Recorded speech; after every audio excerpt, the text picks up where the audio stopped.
नमस्कार, आप देख रहे हैं भारत 24 और हमारे खास बुलेटिन जानिए राजकाज की बातों में आपका स्वागत है। सबसे पहले बात mood off the nation Modi all the way की करेंगे। इंडिया टुडे सी वोटर के सर्वे में देश का मिजाज सामने आया। मोदी और सिर्फ मोदी। महंगाई और बेरोजगारी के बावजूद प्रधानमंत्री का जलवा बरकरार है। मोदी की बदौलत 2024 में बीजेपी फिर जीत सकती है आम चुनाव।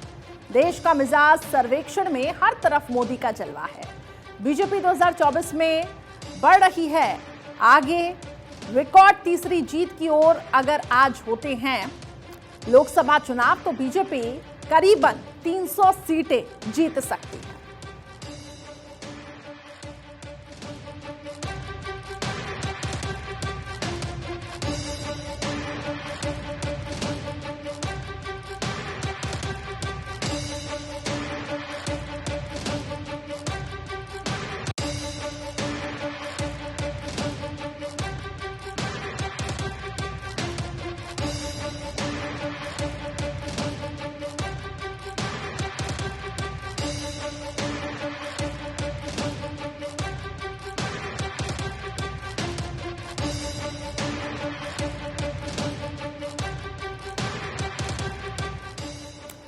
वहीं देखिए इंडिया टुडे सी वोटर के सर्वे के हिसाब से देश का मिजाज बीजेपी में मोदी के बाद पीएम सबसे योग्य उम्मीदवार का सर्वे।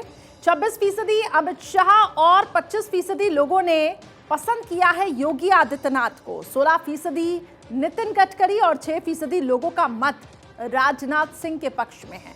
वहीं निर्मला सीतारमण के पक्ष में सिर्फ 4% लोगों ने समर्थन किया।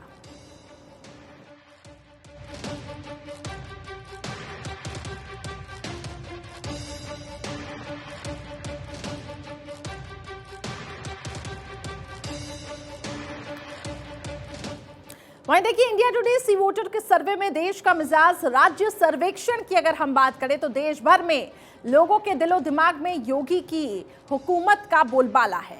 वहीं नवीन पटनायक अपने राज्य में सर्वाधिक रेटिंग पाने वाले सीएम बने। राज्य में रेटिंग पाने वालों में असम के सीएम हिमंता बिस्वा तीसरे नंबर पर। वहीं मध्य प्रदेश के मुखिया शिवराज सिंह चौहान 5वें तो 6ठे नंबर पर हैं पुष्कर सिंह धामी।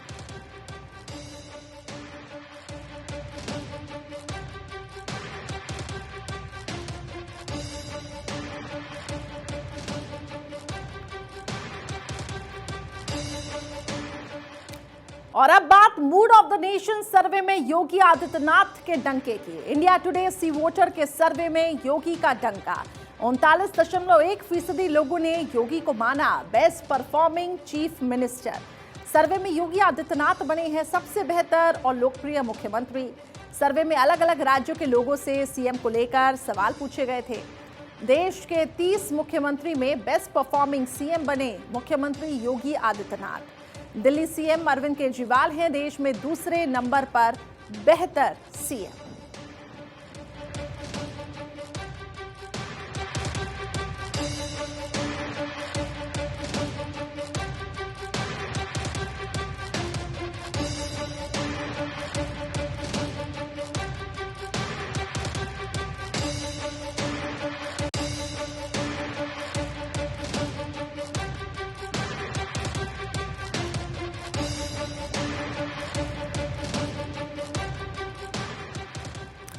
लोग तो खुश हैं। इंडिया टुडे सी वोटर के सर्वे में देश का मिजाज हालांकि आर्थिक अनिश्चितता पर और कई मुद्दे करते हैं लोगों को परेशान, लेकिन 70% लोग मोदी सरकार के कामकाज से बेहद खुश हैं। करीब 50% लोग राजनीतिक और वैचारिक स्तर पर स्वतंत्रता महसूस करते हैं। ओल्ड पेंशन योजना मुद्दे पर 51% लोग इसे लागू करने के पक्ष में हैं। मुफ्त रेवड़ी बांटने को भी 49% लोग मानते हैं उचित, तो वहीं 53% लोग लव जिहाद को मानते एक साजिश। शैक्षणिक संस्थानों में हिजाब पर प्रतिबंध के समर्थन में 57% लोग आए।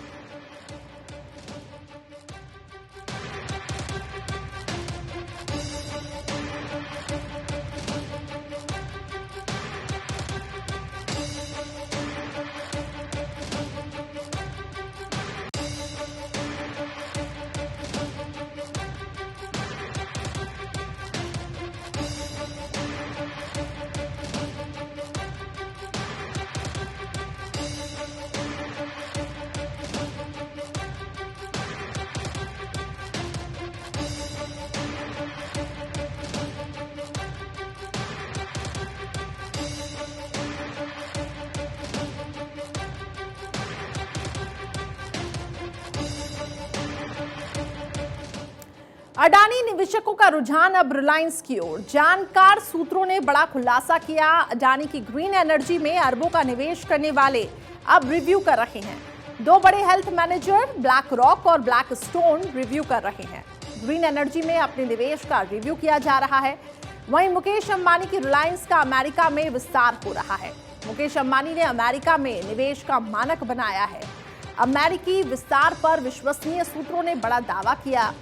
रिलायंस ने पिछले दिनों बड़ी अमेरिकी पीआर ली है। इस कंपनी की सेवा ली है। रिलायंस का अमेरिका में विस्तार कराना इसका कारण है। पिछले महीने मुकेश अंबानी वॉशिंगटन डीसी पहुंचे थे। मुकेश अंबानी के सम्मान में सीनेटर ने ब्रेकफास्ट भी रखा था।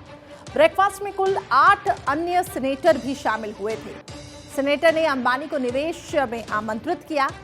मुकेश अंबानी ने कहा, Reliance is always your friend.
वहीं देखिए, पद्म पुरस्कारों ने सुर्खियां बटोरी। मुलायम सिंह और एसके कृष्णा को मिले पुरस्कार अब चर्चा का विषय बने हुए हैं। 106 पुरस्कार विजेताओं की सूची वाले पैटर्न पर एक नजर।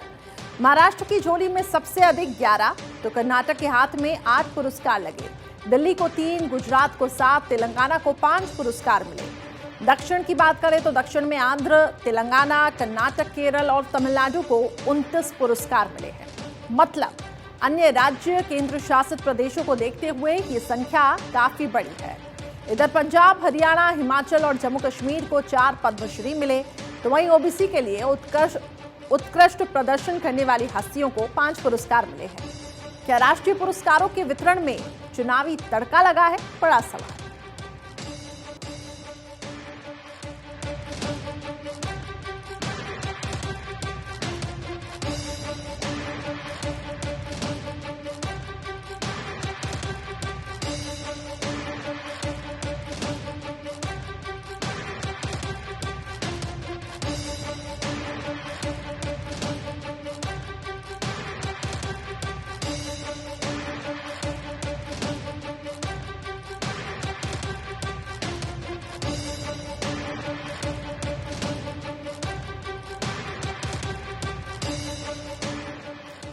वहीं देखिए, दक्षिण के महानायकों का राजनीति से मोहभंग। दरअसल सुपरस्टार रजनीकांत पूरी तरह और कमल हसन भी कुछ मन बना चुके हैं। क्या दोनों सुपरस्टार की राजनीतिक महत्वाकांक्षा नहीं रही अब पहले जैसी?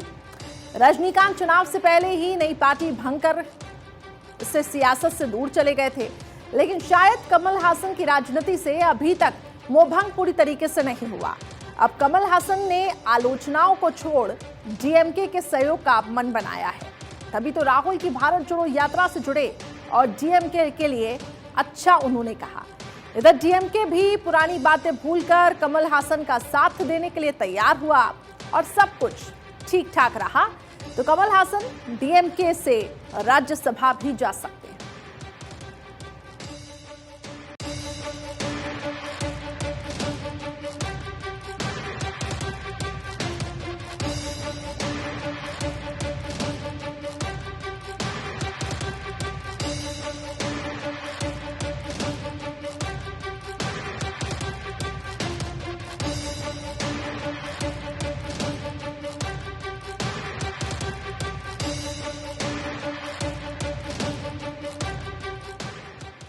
वहीं देखिए जवाहर यादव की हरियाणा सीएमओ में फिर एंट्री। हरियाणा सीएम के ओएसडी बने जवाहर यादव।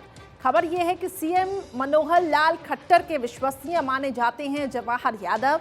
जवाहर के आदेशों में सीएम के प्रसाद पर्याप्त बने रहेंगे ओएसडी। फिलहाल जवाहर यादव की सेवा शर्तें जारी नहीं की गई हैं। पिछले कार्यकाल में हाउसिंग बोर्ड चेयरमैन भी यादव रह चुके हैं। हालांकि सीएम को पिछले कार्यकाल में भी जवाहर संभाल चुके हैं ओएसडी की जिम्मेदारी। सीएम के प्रिंसिपल ओएसडी नीरज दफ्तुआर की जगह अब जवाहर बने थे ओएसडी, लेकिन कई मंत्रियों और विधायकों के विरोध के चलते उन्हें ओएसडी पद से हटा दिया था।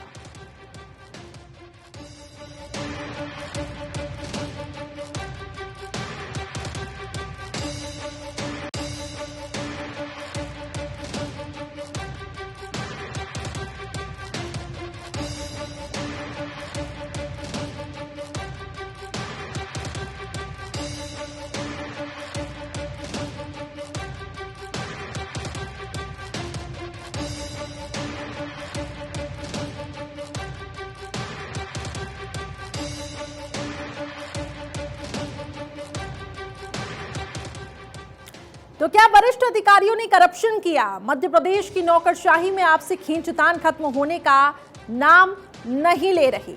सीएस की दौड़ में शामिल रहे एक वरिष्ठ आईएएस के खिलाफ 7 पेज का पर्चा बांटा जा रहा है। स्वयं को बीजेपी का हितैषी बताने वाले के नाम से ये पर्चे बांटे गए। वरिष्ठ आईएएस पर 2500 करोड़ के ठेके में 250 करोड़ कमाने के आरोप में मनमाफिक कंपनी को ठेका देने में नियम कानूनों को रखा गया ताक पर। चहेती कंपनी की सुविधा के अनुसार टेंडर जारी किया गया, तैयार किया गया।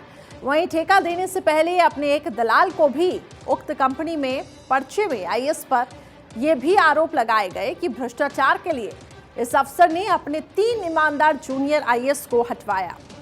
पर्चे के जरिए इस ठेके की सीबीआई जांच की मांग। मध्य प्रदेश में कुछ दिन पहले भी अन्य आईएएस के खिलाफ इसी तरह से पर्चे बटे थे।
राम मंदिर का निर्माण, राम सेतु वाली सीट 2024 में मोदी का सबसे बड़ा मास्टर स्ट्रोक। 2024 में 2 जगह से हुंकार भर सकते हैं मोदी। वाराणसी के साथ साथ दक्षिण की सीटों पर पीएम मोदी की नजर है।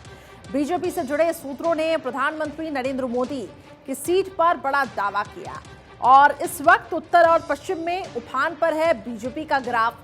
पूर्व के राज्यों में भी बीजेपी ने धीरे धीरे अपनी पैंठ बनाई। बीजेपी की असल चिंता दक्षिण की 128 सीटों को लेकर है। यहां कांग्रेस समेत अन्य जो क्षेत्रीय दल हैं उनका प्रभाव है। मोदी के मेगा मैजिक से मैनेज होगा सियासी कैलकुलेशन। तमिलनाडु की रामनाथपुरम मोदी की पसंदीदा सीटों में से एक है। 2024 में रामनाथपुरम से ही चुनाव लड़ने की सोच सकते हैं प्रधानमंत्री मोदी।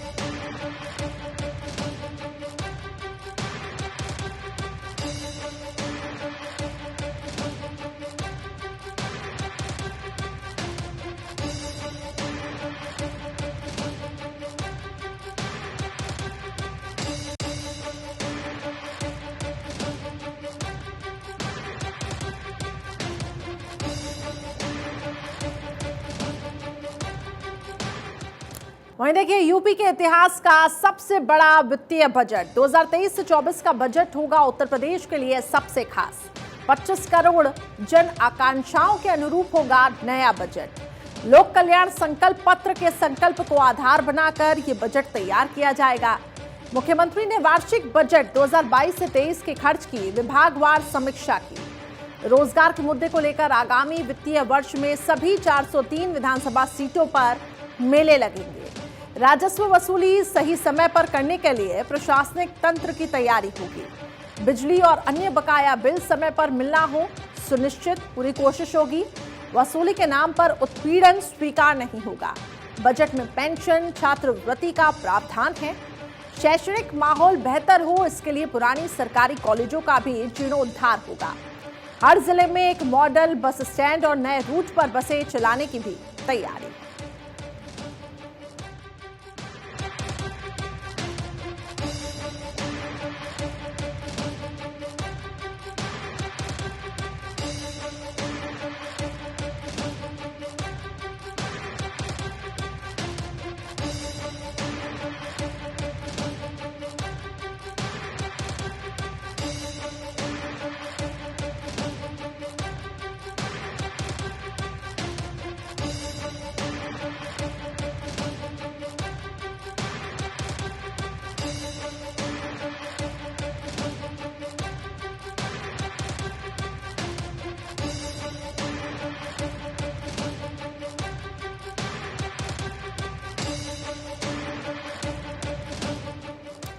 वहीं देखिए, त्रिपुरा के मुख्यमंत्री माणिक साहा फिर मैदान में। टाउन बोरदावली से बीजेपी के टिकट पर भाग्य आजमाएंगे माणिक साहा। वहीं केंद्रीय मंत्री प्रतिमा भौमिक को धनपुर सीट से टिकट दिया गया।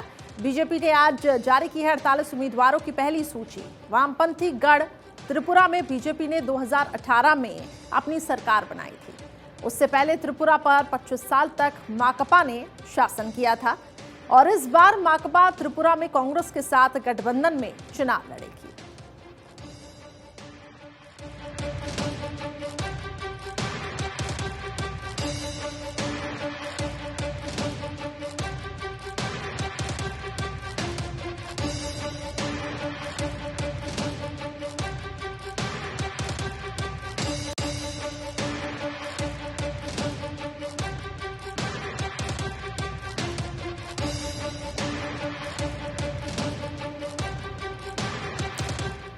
वहीं देखिए, त्रिपुरा चुनाव में कांग्रेस के 40 स्टार प्रचारक। कांग्रेस ने अपने स्टार प्रचारकों की सूची जारी की तो 17 उम्मीदवारों की पहली सूची भी कांग्रेस ने जारी की।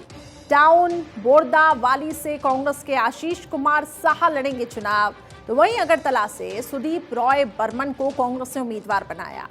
स्टार प्रचारकों में मल्लिकार्जुन खड़गे, राहुल गांधी, प्रियंका गांधी, अजय कुमार, अशोक गहलोत, भूपेश बघेल, अधीर रंजन चौधरी और मुकुल वासनिक का नाम है।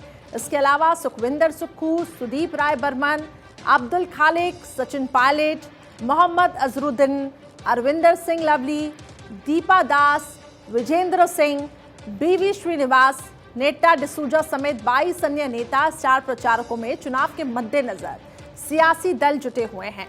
अपनी अपनी तैयारियों में त्रिपुरा की 60 विधानसभा सीटों के लिए 16 फरवरी को मतदान होगा।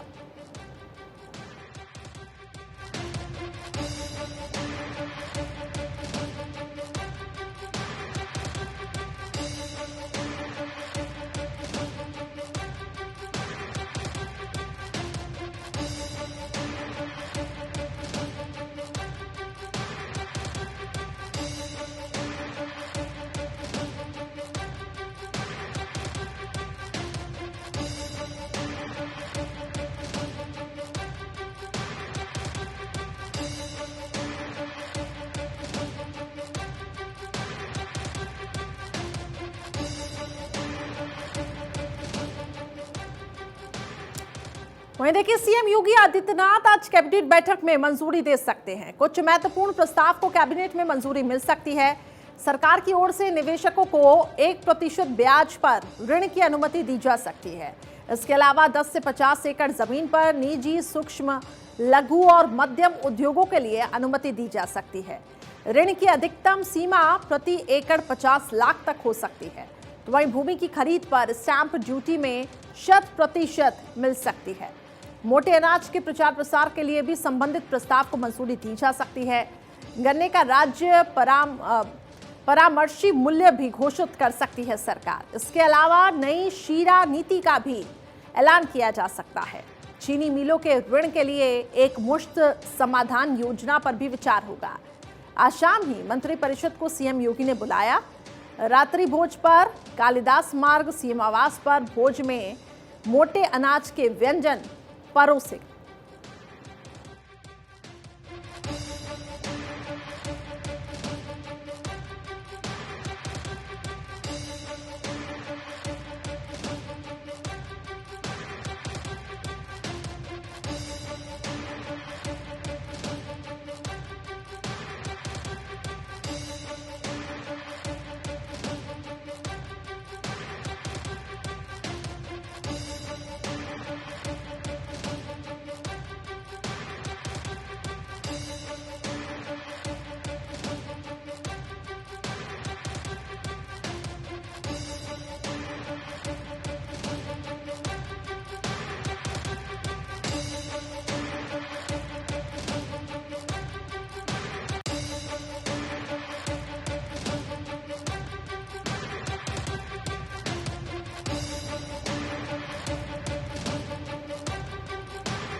नरोत्तम कैलाश के खिलाफ कौन? सीएम के 2 दावेदारों के खिलाफ दिल्ली से 2 वीडियो जारी किए गए हैं। चर्चा में दिल्ली में वरिष्ठ पत्रकार प्रदीप सिंह का यूट्यूब चैनल और इन्हें माना जाता है संघ और बीजेपी समर्थक पत्रकार। खबर है कि इनके राजनीतिक विश्लेषण को यूट्यूब पर देखते हैं प्रधानमंत्री मोदी। प्रदीप सिंह ने पिछले 1 महीने में 2 बेहद तीखे वीडियो पोस्ट किए। मध्य प्रदेश सीएम के 2 दावेदार कैलाश विजयवर्गीय, नरोत्तम मिश्रा के खिलाफ ये वीडियो पोस्ट किए गए। विजयवर्गीय के खिलाफ 20 दिसंबर को उस समय वीडियो पोस्ट किया गया था जब पीएम मोदी दिल्ली में जाने वाले थे उनके भतीजे की शादी में। वहीं दूसरा वीडियो 21 जनवरी को नरोत्तम मिश्रा के खिलाफ जारी किया गया। विजयवर्गीय को बताया गया पश्चिम बंगाल में बीजेपी की लुटिया डुबाने वाला, तो नरोत्तम मिश्रा को बताया अपराधियों का संरक्षक। यूपी के माफिया विकास दुबे से उनके सीधे संपर्क के आरोप भी लगाए। 1 लाख से ज्यादा लोगों ने इस वीडियो को भी देखा। मध्य प्रदेश की राजनीति में इस बात की तलाश है कि आखिर कौन बनवा रहा है ये वीडियो।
वहीं देखिए राजस्थान के दौसा, मेहंदीपुर, बालाजी धाम में आज आस्था का सैलाब उमड़ा। यहां चल रही श्रीमद् भागवत ज्ञान कथा यज्ञ में हजारों लोग पहुंचे थे।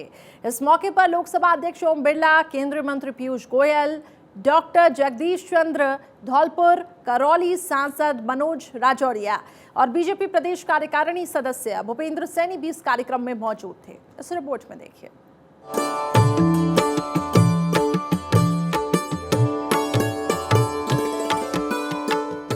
आस्था के दरबार में हजारों लोगों की मौजूदगी के बीच मेहंदीपुर बालाजी धाम में भागवत कथा का समापन हुआ। इस खास आयोजन में दूर दूर से श्रद्धालु पहुंचे थे।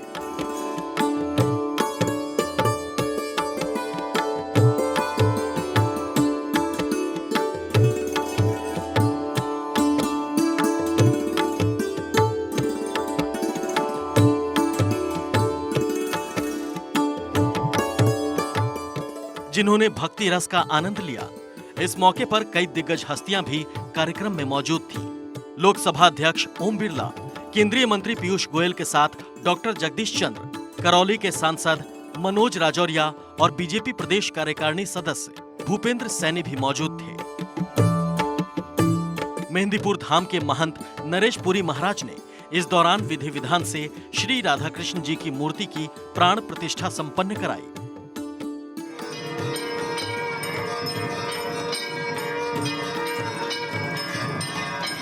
सीताराम मंदिर में मूर्ति प्राण प्रतिष्ठा और आरती के दौरान भी डॉक्टर जगदीश चंद्र मौजूद रहे। महंत नरेश पुरी महाराज ने डॉक्टर जगदीश चंद्र को श्री बालाजी महाराज और जय सियाराम का दुपट्टा पहनाकर उनका स्वागत किया। भक्ति समारोह में केंद्रीय मंत्री पीयूष गोयल और लोकसभा अध्यक्ष ओम बिरला को बालाजी की गद्दा भेंट कर और 51 किलो की फूलों की माला पहनाकर उनका स्वागत किया गया। समारोह में वीवीआईपी हस्तियों समेत हजारों की संख्या में लोग शामिल हुए। आपको बता दें कि 22 जनवरी को यहां कलश यात्रा के साथ श्रीमद् भागवत कथा की शुरुआत हुई थी। आपको बताते हैं कि मेहंदीपुर बालाजी मंदिर का क्या महत्व है। दो अति सुरम्य पहाड़ियों के बीच की घाटी में यह मंदिर मौजूद है। यहाँ हनुमान जी बाल रूप में मौजूद हैं। मेहंदीपुर बालाजी की मूर्ति के ठीक सामने भगवान राम सीता की मूर्ति है। मान्यता है कि इस स्थान पर हनुमान जी जागृत अवस्था में विराजते हैं। यही वजह है कि अगर किसी भक्त पर भूत प्रेत का साया हो तो वो मंदिर आने से दूर हो जाता है। मंदिर करीब 1000 साल पुराना है। मूर्ति के सीने के बाईं तरफ एक अत्यंत सूक्ष्म छिद्र है। छिद्र से पवित्र जल की धारा लगातार बहती है। पवित्र जल बालाजी के चरण तले स्थित कुंड में एकत्रित होता है। यह मंदिर जयपुर से करीब 100 किलोमीटर की दूरी पर स्थित है, जिसे 10 प्रमुख सिद्धि पीठों में गिना जाता है। Bureau report, Bharat 24।